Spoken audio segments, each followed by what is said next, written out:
வணக்கம். 12th computer science maths அதாவது இந்த சிஎஸ் மேக்ஸ் குரூப் எடுத்து படிச்ச ஸ்டூடெண்ட்ஸா நீங்க இல்லனா அவங்களோட பேரண்ட்ஸா உங்களுக்கான எக்ஸ்பிளைனர் தான் இது. பள்ளி படிப்பு முடிஞ்சாச்சு, அடுத்து என்ன பண்றது? இந்த கேள்வி இப்போ உங்க மைண்ட்ல ஓடிட்டு இருக்கும் இல்லையா?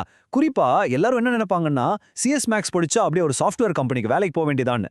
ஆனா நிஜம் அது கிடையாதுங்க. சாஃப்ட்வேரையும் தாண்டி நீங்க கொஞ்சம் கூட எதிர்பார்த்திராத நிறைய ஆச்சரியமான வேலை வாய்ப்புகள் உங்களுக்கு காத்துட்டு இருக்கு. அதை பத்தி தான் இன்னைக்கு நாம டீடைலா அலச போறோம்.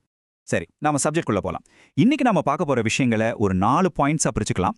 1, அந்த வழக்கமான கோடிங் வேலையை தாண்டி என்ன இருக்குன்னு பார்க்க போறோம். 2, கோர் டெக் மற்றும் டேட்டா படிப்புகள். 3, யாருமே எதிர்பார்க்காத ஹெல்த் கேர் வேலைகள். அப்புறம் 4, ஆர்கிடெக்சர், மேத்ஸ் மற்றும் தடைவியல்னு சொல்லப்படுற ஃபாரென்சிக்ஸ். முதல் பகுதி பாரம்பரிய கோடிங்கை தாண்டி ஒரு புதிய பார்வை. இப்போ உங்ககிட்ட ஒரு நேரடியான கேள்வி. சிஎஸ் மேத்ஸ் படிச்சா எப்பவும் ஒரு கம்ப்யூட்டர் முன்னாடி உட்காந்துட்டு நாள் முழுக்க கோடிங் தான் பண்ணிட்டு இருக்கணும்னு நீங்க நினைக்கிறீங்களா? உண்மையை சொல்லணும்னா அது ஒரு பெரிய மாயை. இன்னைக்கு டெக்னாலஜி இல்லாத துறையே இல்லைங்கிறது தான் நிஜம். அதனால உங்களோட அந்த மேத்ஸ் மற்றும் லாஜிக்கல் ஸ்கில்ஸ் யூஸ் பண்ணி நீங்க நினைச்சு கூட பார்க்காத பல இன்ட்ரெஸ்டிங்கான ஃபீல்ட்ஸ்ல உங்களால சாதிக்க முடியும். பகுதி 2, வழக்கமா எல்லாரும் எதிர்பார்க்கிற முக்கியமான டெக் மற்றும் டேட்டா படிப்புகள். சரி, முதல்ல நமக்கு ரொம்ப பழக்கப்பட்ட படிப்புகள்ல இருந்தே ஆரம்பிப்போம். நீங்க பேச்சுலர் ஆஃப் கம்ப்யூட்டர் அப்ளிகேஷன் அதாவது பிசிஏ படிச்சீங்கன்னா ஒரு சிஸ்டம் அட்மினிஸ்ட்ரேட்டராவோ இல்ல டெக் சப்போர்ட் ரோல்லையோ ஈஸியா பிளேஸ் ஆகலாம். அதுவே பிஎஸ்சி ஐடி அதாவது இன்ஃபர்மேஷன் டெக்னாலஜி படிக்கும்போது இன்ஃபர்மேஷன் செக்யூரிட்டி அனாலிஸ்ட், நெட்வொர்க் ஆர்கிடெக்ட்னு கொஞ்சம் ஆழமான செக்யூரிட்டி சம்பந்தப்பட்ட வேலைகளை தேர்ந்தெடுக்கலாம். ரெண்டுமே டெக் ஃபீல்டு தான், ஆனா வேலையோட தன்மையில இருக்கிற இந்த வித்தியாசத்தை நம்ம கண்டிப்பா புரிஞ்சுக்கணும். இந்த பிசிஏ முடிச்ச உடனே ஆரம்ப கட்டமா ஒருத்தருக்கு எவ்வளவு சம்பளம் கிடைக்கும் தெரியுமா? வருஷத்துக்கு சராசரியா 3.7 லட்சம் ரூபாய். ஒரு ஃப்ரெஷருக்கு அவங்களோட கெரியரை ஸ்டார்ட் பண்றதுக்கு இது ஒரு சூப்பரான தொடக்கமா இருக்கும். இப்போ நான் சொல்ல போற விஷயம் ரொம்ப ரொம்ப இன்ட்ரெஸ்டிங்கா இருக்கும். அதுதான் டேட்டா சயின்ஸ். இன்னைக்கு உலகத்துல அசுர வளர்ச்சியில இருக்கிற ஒரு 3 வருஷம் கோர்ஸ் இது. டேட்டாவை வச்சு எப்படி கம்பெனியோட எதிர்காலத்தை கணிக்கிறதுன்னு கத்துக் கொடுக்கிற இந்த துறைக்கு இப்போ மார்க்கெட்ல பயங்கரமான டிமாண்ட் இருக்கு. இந்த டேட்டா சயின்ஸ் படிச்சா சும்மா சாதாரண வேலை இல்லைங்க. ஒரு கம்பெனியோட சிஇஓ, வைஸ் பிரசிடென்ட் இல்லனா அனலிட்டிக்ஸ் மேனேஜர்னு பெரிய பெரிய லீடர்ஷிப் ரோல்ஸ்க்கு உங்களால போக முடியும். இன்னொரு பக்கம் பேசிக்கான பிஎஸ்சி ஸ்டாட்டிஸ்டிக்ஸ் படிச்சீங்கன்னா ஒரு ஸ்டாட்டிஸ்டிஷியன், பயோஸ்டாட்டிஸ்டிஷியன் இல்ல சாஸ் புரோகிராமர்னு ரொம்ப டெக்னிக்கலான டேட்டா வேலைகளுக்கு போகலாம். ரெண்டுமே டேட்டாவை சுத்தி தான் இருக்கு, ஆனா அது உங்களை கொண்டு போய் சேர்க்கிற இடம் ரொம்பவே வேற. இந்த ஐடி அப்புறம் ஸ்டாட்டிஸ்டிக்ஸ் சம்பந்தப்பட்ட வேலைகளுக்கு ஆவரேஜா ஸ்டார்டிங் சேலரி பாத்தீங்கன்னா வருஷத்துக்கு 4 லட்சம் ரூபாய் வரைக்கும் கிடைக்குது. உங்களோட திறமையும் நீங்க வேலைக்கு சேர்ற கம்பெனியும் பெருசா இருந்தா இந்த நம்பர் இன்னும் அதிகமாகலாம்.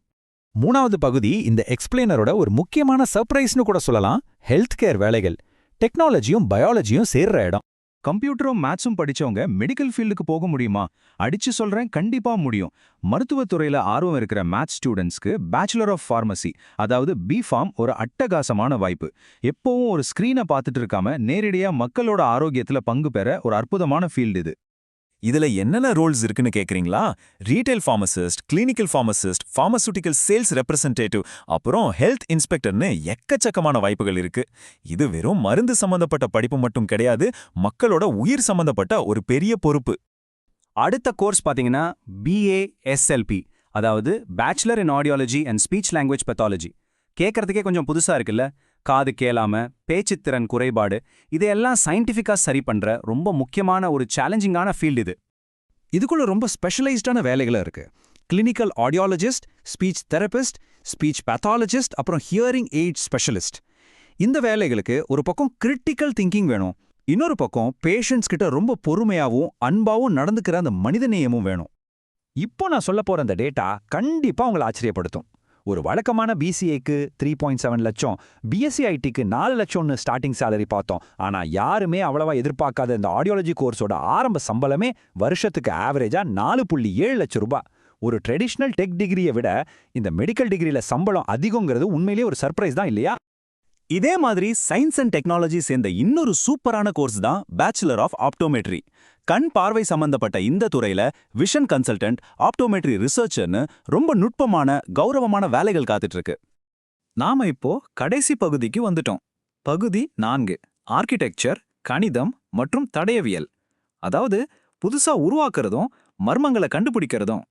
ஆர்கிடெக்சர்னா வெறும் பில்டிங் கட்டுறதுன்னு மட்டும் நினைச்சிடாதீங்க. அது ஒரு பெரிய கடல்.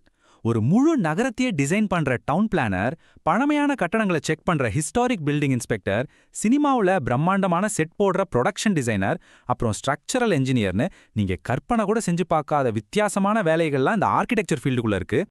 உங்களுக்கு இந்த த்ரில்லர் சினிமாக்கள்லாம் ரொம்ப பிடிக்குமா?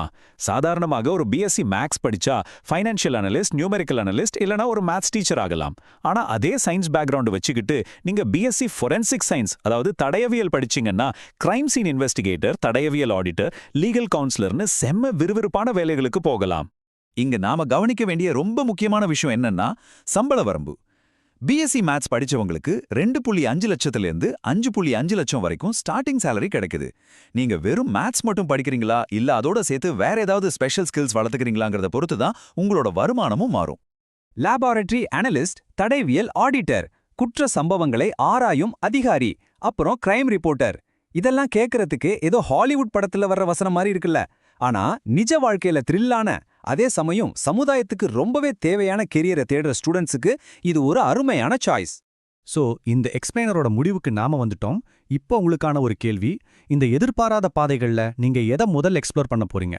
12ஆம் வகுப்பு சிஎஸ் மேத்ஸ்ங்கிறது உங்க கெரியரோட எண்டு கிடையாது. அது எக்கச்சக்கமான வாய்ப்புகளுக்கான ஒரு திறவுகோல். டேட்டா சயின்ஸா, ஹெல்த் கேரா, இல்ல ஃபாரன்சிக்ஸா? இதை பத்தி இன்னும் நிறைய தேடுங்க. உங்களுக்கு எது சரியா வரும்னு யோசிங்க. சிறப்பான எதிர்காலம் அமைய வாழ்த்துக்கள். மீண்டும் சந்திப்போம்.